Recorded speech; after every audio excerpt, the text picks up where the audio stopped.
station covering all of the DMV. This is DC News I no Now. longer feel safe. I no longer feel safe to have my children even running out here. Now at 10 on DC News Now, a DC family concerned for their neighborhood, the startling scene they came out to involving a stolen car. And a 20-year-old man out of Prince George's County now missing for several weeks. We're trying to hold on the best as we can, but it's like we need answers. One family's message to everyone tonight as they pray for Damian Myers' return. Now it's time to implement the will of the people and honor the timeline that DC voters approved. And increasing wages for tipped workers, how a rise in service fees at restaurants are complicating the matter. And good evening, everyone. It's good to see you on this Tuesday. We are tracking some dense fog that's going to develop overnight, but another beautiful day is in store. I'll have the full forecast coming up. Hi, everybody. Thanks for joining us for DC News Now at 10 on DCW 50. I'm Chris Flanagan. And I'm Tasmeen Muffis, and our top story tonight. What's being reported as an alarming statistic is all too real as it plays out right in front of a man in Southeast DC. So far this year, car thefts in DC are up a staggering 116%. And tonight, what one man saw firsthand as a stolen car crashed right in front of his home on M Street near the intersection of Branch Avenue. And that's where we find DC News Now's Daniel Hamburg tonight. And Daniel, this is not the first time a car crashed in front of this man's house. Chris and Tasmeen, this is actually the second time in 3 months a car has hit Arnaldo Jimenez's car. This, of course, coming right after it approached from Branch Avenue behind me and came up this way, up M Street. He says his car was caught on camera being crushed. Arnaldo Jimenez was helping his wife put their two small kids into their SUV Sunday morning when he heard an engine revving. I immediately ran to the street yelling, "Write down this license plate," or "Remember the license plate." He looked us in the face, backed up, took off up M Street. And this isn't the first time his car has been hit in front of his house. We came out one morning in February again to run errands, and my wife said somebody hit the car. They hit it overnight. We didn't hear anything. No one stopped or anything. The speed bumps added a year and a half ago, he says, don't stop every dangerous driver. After this damage left Sunday, Jimenez says his car may be totaled. He hit so hard, it's up here in the front. The light is up here in the front. He says despite what's happened to his car, he's much more concerned about protecting something much more important to him. I no longer feel safe. I no longer feel safe to have my children even running out here. Now, DC police tell us that white Hyundai Tucson was actually stolen from Northwest on Saturday. It crashed in front of Mr. Jimenez's house right here on Sunday, and it was finally recovered today in Northwest. We're live in Southeast. Daniel Hamburg, DC News Now.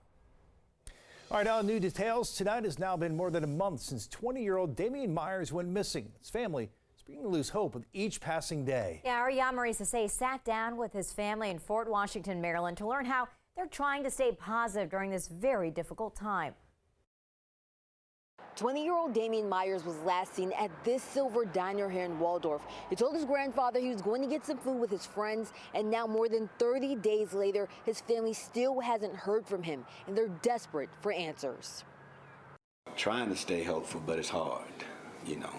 Trying to stay hopeful, but it's hard. When the hours go by and the days go by, you know, what the possibilities are and stuff like that. So all that goes through our heads. The family of Damian Myers has been trying to keep their heads up since Myers went missing on April 14th. We're trying to hold on the best as we can, but it's like we need answers. Myers told his grandfather he was going to get food with some friends at the Silver Diner in Waldorf. When he didn't come home, Richard Myers Sr. became worried. When the phone kept going straight to voicemail, I got to thinking then something is not right. First, filing a missing persons report. Now, Prince George's County Police have involved the homicide unit, leaving his family with so many mixed emotions. Rough, hard, tough, unbearable.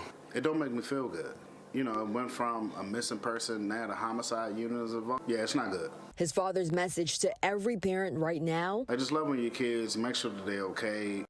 Now, if you have any information regarding Damian Myers' whereabouts, you are encouraged to call Prince George's County Police Department, and you can remain anonymous. For now, reporting in Waldorf, Maryland, I'm Yammer Sasay, DC News Now.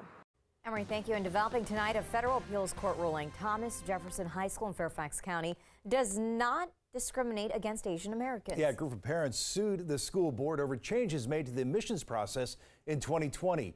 Those changes were aimed at creating greater diversity and including giving weights to applicants who are economically disadvantaged or still learning English. Since that policy was put in place, the student body included more Hispanic and African American students. But it now has fewer Asian Americans, though they still make up over half the students. And in this new ruling, the judges found the school board adopted the policy without any discriminatory intent. The case is expected to go to the U.S. Supreme Court. And here in the district, tip workers now have some extra pay in their pockets. At least they're supposed to. Yeah, Initiative 82 went into effect earlier this month, increasing wages for tip workers. But some restaurant owners are apparently shortchanging employees.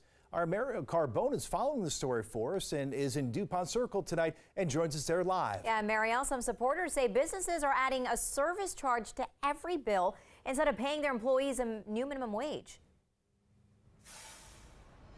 Yeah, that's right. And I mean, this service charge isn't totally unexpected. Restaurant owners were warning that if Initiative 82 passed, that many were going to have to implement this in order to make up the new cost. But that is only part of the problem. Advocates of the law are also concerned that these restaurant owners aren't being fully transparent about where the money from the service charge is actually going.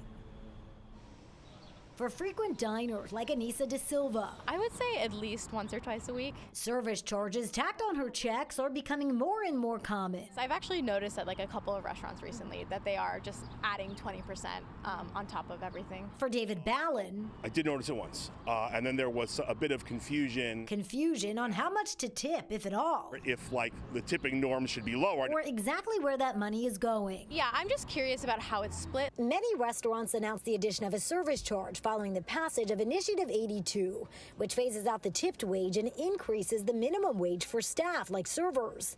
But unlike in other cities where service charges are used as a replacement for tipping on top of minimum wage, it's been different in D.C. Saru Jayaraman, president of One Fair Wage, says that's because of the direction of the Restaurant Association. Encouraging them to switch from tips to service charges and then use a portion of the service charge to cover the wage increase. Meaning workers are potentially being shorted money. She also claims restaurants aren't being transparent about the charge. Only 9% of nearly 150 restaurants we sampled were disclosing how they were using the service charges as required by DC consumer law. DC News Now reached out to the Restaurant Association of Metropolitan Washington for comment, but no one was available Tuesday night. Now, Issue 82, or Initiative 82, did go into effect in May, but there is some proposed legislation by some D.C. council members that would postpone some of the incremental raises under that law by a whole year and a half. That is set to go up for public comment next month. Reporting live in DuPont Circle tonight, I'm Mariel Carbone, DC News Now. Mariel, thanks. All right, speaking of restaurants, listen to this. Virginia has 6 of the top 100 burger spots in the entire country. That according to a new ranking by Yelp. Yeah, so the top among them is Melt Gourmet Cheeseburgers in Leesburg in Loudoun County. That's ranked 15th in the nation. Yeah. Big Bun's Damn Good Burgers in Arlington was ranked 52. The Burger Shack in nearby Chantilly ranks 69th. Charred Foods in Herndon ranks 74th. And 2 other top 100 burgers were found in Virginia Beach and Norfolk. All right, sounds good. It's not just in Virginia spots with a good rank. Its district also holding down several spots of its own. That includes Panda Gourmet ranking 24th best, Founding Farmers and Distillers 60th, and Mini Bar by renowned chef Jose Andres coming in at 64th. All really good. Man, It's I'm right there. hungry. All right, That let's makes check us- in.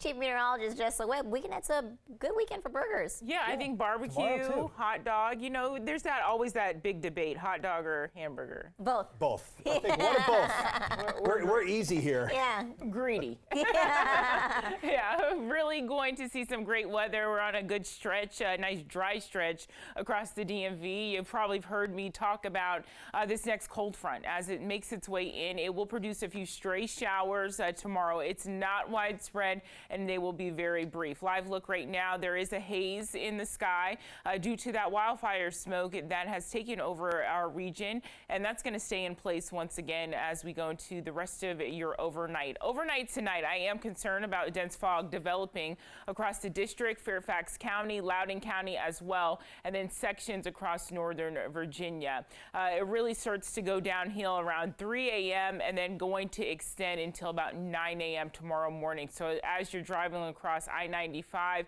make sure you have your low beams on. Right now, temperatures at the 10 o'clock hour, 65 degrees for the district, and then surrounding counties, we're hovering middle 50s to lower 60s. Uneventful, high cirrus clouds that are taking over our region, but mostly everyone is sitting under clear skies. Tonight, it will be very comfortable into tomorrow morning as well. Partly cloudy weather, and you're going to be waking up to the 50s. All eyes on this holiday weekend. I'll break down that forecast coming up.